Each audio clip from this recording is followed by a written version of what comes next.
বিসমিল্লাহির রহমানির রহিম। আসসালামু আলাইকুম। আমি আসিয়া ইটালি থেকে বলছি। নতুন একটা ভিডিও দেখার জন্য সবাইকে ওয়েলকাম করছি। কাছে দূরে দেশে কিংবা দেশের বাইরে যে যেখান থেকে আমার ভিডিওটা দেখছেন, আশা করি আল্লাহর অশেষ মেহেরবানিতে সবাই ভালো আছেন। আলহামদুলিল্লাহ, আমরাও ভালো আছি। সকালে ছোটো মেয়েকে নিয়ে আজকে ওর পেদিপিসের সাথে স্কুলে গিয়েছি। ওর পায়ে একটু ব্যথা পেয়েছে গতকালকে স্কুল থেকে আসার সময়। তো ওই ব্যথায় সিঁড়িতে নামা ওঠা করতে ওর কষ্ট হয়। ওই জন্য ওর সাথে আমি ব্যাগটা নিয়ে স্কুল পর্যন্ত ওকে দিয়ে পার্কে কিছুক্ষণ হাঁটাহাঁটি করে তারপর বাসায় এসেছি। আর বাসায় এসে আমি প্রথমেই দুপুরের রান্নার আয়োজনটা করছি। আজকে ভর্তা ভাত রান্না করব, এই জন্য প্রস্তুতিটা সকাল থেকেই শুরু করে দিয়েছি। কারণ ভর্তা রান্না করার জন্য কিন্তু অনেকটা সময় লাগে। আর যেহেতু আজকে বউয়া রান্না করব, এটা বিক্রমপুরের একটা ঐতিহ্যবাহী একটা খাবার। এই খাবারটা বিক্রমপুরে বেশি খাওয়া হয়। আর বিক্রমপুর আর আমাদের দেশটা কিন্তু শুধু পদ্মার এপার ওপার কাছাকাছি থাকার কারণে আমাদের দেশেও এটা খুবই পপুলার। তাই আমি আমার শ্বশুরবাড়িতে আসার পরেই আমি শিখেছি যে এটা সাদা রান্না করতে হয়। আমার মাকে দেখেছি ডাল দিয়ে রান্না করে। আর এটা বিক্রমপুরে খুদের ভাত বলে আর কি, খুদ দিয়ে রান্না করা হয়। আমরা এখন এখানে তো আর খুদ পাওয়া যায় না, খুদ আনা দোকানে মাঝে মাঝে হয়তো পাওয়া যায়। তাই এটা ভালো হবে না খারাপ হবে এটা নিয়ে খুব সংকটে থাকতে হয়। তাই এই জন্য এটা সবসময় চাল দিয়েই রান্না করি। ঢাকা আমার শ্বশুরবাড়িতে চাল দিয়ে রান্না করতাম। মাঝে মাঝে পোলাওর যে খুদটা হয় ওটাও দিয়ে রান্না করতাম। এটা খেতে আসলে ভর্তা দিয়েই অসাধারণ হয়।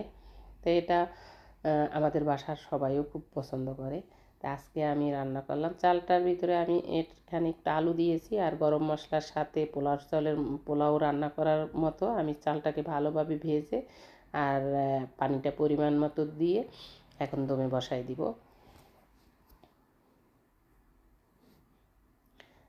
আর এদিকে আমি আজকে ভর্তাগুলো বেশিরভাগ ভর্তাই আমি হাতে মাখানো ভর্তা করব। প্রথমে আলু ভর্তাটা করে নিই আর এভাবে একে একে আমি ভর্তাটা করে নিব। আলুর সাথে আমি ডিম দিয়ে দিচ্ছি, বাচ্চারাও খাবে। এটার সাথে বেশি ঝাল দিব না, শুধু কাঁচামরিচের ঝাল দিচ্ছি। আর এটা দিয়ে বাচ্চারা খাবে। সাথে বেগুন ভাজা, ডিম ভাজা, মাছ ভাজা এগুলোও থাকবে। তাই দুপুরে একজন মেহমানও আসবে। তাই আমি সব রেডি করে নিই, তারপর দুপুরের নামাজ পড়ে খাওয়া দাওয়াটা করব। আলু ভর্তার সাথে আমি বেরেস্তা দিই, সবসময় বেরেস্তা দিলেই সবচেয়ে আলু ভর্তায় ঘ্রাণ বলে। তাই পেঁয়াজটা সব বেরেস্তা দিলে কালো হয়ে যায়, এই জন্য কিছু পেঁয়াজ একটু হালকা ভাজা দিয়ে দিয়েছি। এখানে কাঁচা পেঁয়াজও দেওয়া যায়, কিন্তু কাঁচা পেঁয়াজ আমার হাজব্যান্ড খেতে চায় না, এজন্য এটাকে অ্যাভয়েড করে চলার চেষ্টা করি।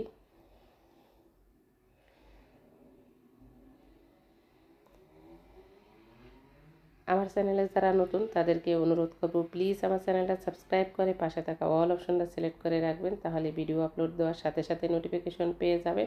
আর যারা এই কাজটা করে ফেলেছেন তাদেরকে অসংখ্য ধন্যবাদ। মেহমান সহ আমরা সবাই খেতে বসে পড়েছি, নামাজ পড়ে এসেছি। মেয়ে দেখলাম আমার জন্য প্লেট রেডি করে রেখেছে, তা আমিও খাবার শুরু করেছি। সবাই মিলে আস্তে আস্তে খাবারটা ভর্তা দিয়ে খাবো। আর এত ভারী খাবার পরে সারা বিকালে আর কিছুই করিনি। বিকাল ভরে শুধু শুয়ে শুয়ে অলসতা কাটিয়েছি আর টিভি দেখেছি, টাইম মতন উঠে নামাজ পড়েছি।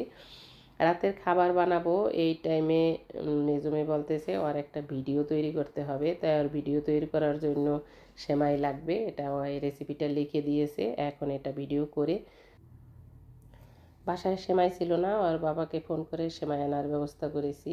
এখন সেমাইটা মেখে দিয়েই আমি দেখিয়ে দিচ্ছি আর মেয়ে রান্না করছে। ভিডিওটা ভালো লাগলে একটা লাইক দিয়ে দিবেন। সবাই ভালো থাকবেন, আমাদের জন্য দোয়া করবেন। আল্লাহ হাফেজ, আসসালামু আলাইকুম।